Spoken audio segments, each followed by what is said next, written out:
지난번 오피스텔에 왜 투자를 할까 해서 오늘은 오피스텔에 투자했던 사람 충격적인 그 결과는에 대해 방송을 시작해 볼게요. 제가 중요한 질문 하나 던져볼게요. 오피스텔에 투자했던 사람들 만족할 정도로 성공했을까요? 오피스텔은 아무나 쉽게 투자할 수 있습니다. 쉬워요. 그런데 오피스텔 투자로 재미 본 케이스는 여러분이 생각한 만큼 많지 않았어요.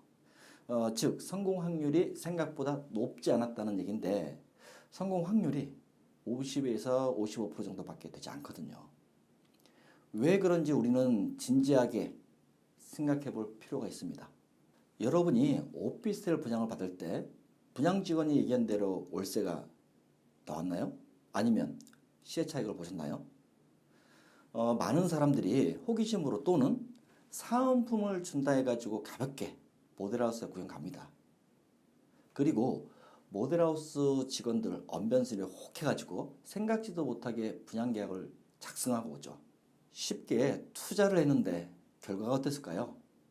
투자에이전 어플에서 투자자 1000명을 대상으로 오피스텔 투자에 대해 만족하냐고 설문조사한 걸 데이터했더니 놀랍게도 그 숫자가 과반수 가까이 오피스텔 투자한 것에 대해 후회한다는 대답했어요. 실제로는 더 많을 수 있다는 얘기죠. 그럼 후회하는 이유가 뭘까? 분양 직원에게 설명을 들었을 때와 준공 후의 오피스텔 상황이 다르다는 겁니다. 그럼 뭐가 다르냐?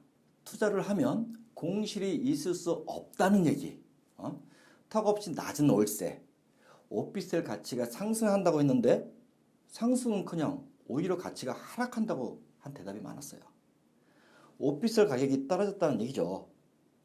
여기서 눈에 띄는 대답 중에는 제가 원래는 그런 성격이 아니었는데 모델하우스에서 정신줄을 쏙 빼놔서 분양을 받았어요. 집에서 정신 차리고 보니까 사고 친 것 같아 후회한다고 뭐 이런 얘기들을 하면서 시간을 되돌리고 싶다는 대답도 의외로 많았습니다. 제가 뉴스 기사를 한번 보여드릴게요.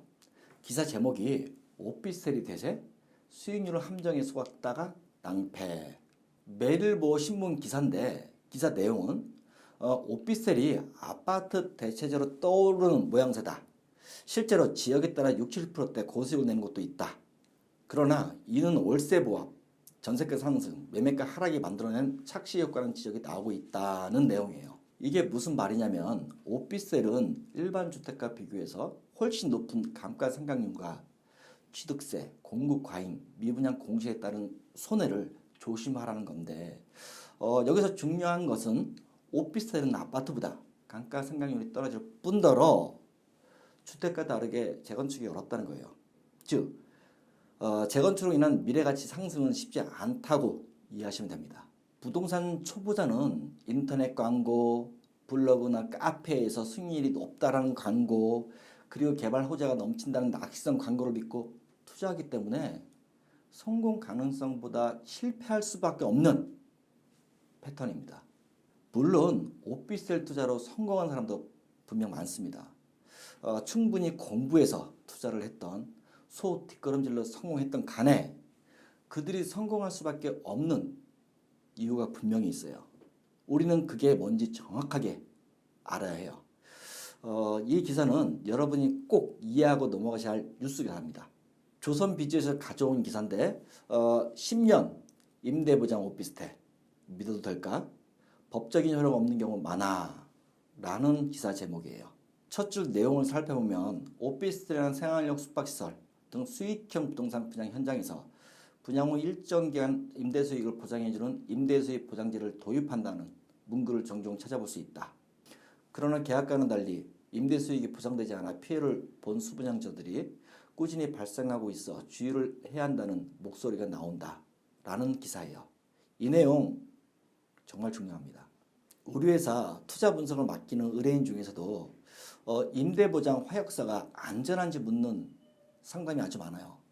일단 계약서와 임대 화약서를 봐야 제가 정확하게 알 수 있는 부분인데 제 경험상 과반수 이상이 이 뉴스 기사처럼 법적인 효력이 없는 화약서가 아주 많아요.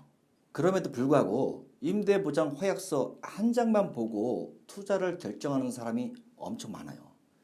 참 어처구니 없다고 생각이 되는데 투자하는 사람 입장에서는 쓸데없는 거 가지고 아주 진지하더라고요. 그런데 진지하면 뭐합니까? 잘못 투자하면 한 방에 훅 가는데요. 예? 투자의 핵심을 찾지 못하면 결과는 뻔합니다. 다음 시간에는 왜 오피스텔 투자에 실패를 할 수밖에 없을까 주제를 가지고 방송해 볼게요. 오피스텔 투자 접근하는 요령도 곧 해드릴 테니까 구독 알람 해놓고 기다리세요. 부동산 투자는 기초가 튼튼해야 합니다. 급한 마음을 가지고 있으면 실패할 가능성이 높아요. 다른 사람들이 뭐 때문에 실패를 했는지 여러분은 꼭 알아야 합니다. 그들의 전철을 밟으시겠어요? 투자를 하려면 여러분도 모델할 수 있는 분양 직원을 만나야 합니다. 지피지기면 백전백승이라는 말도 있잖아요. 그럼 오늘도 즐거운 하루 되시고요.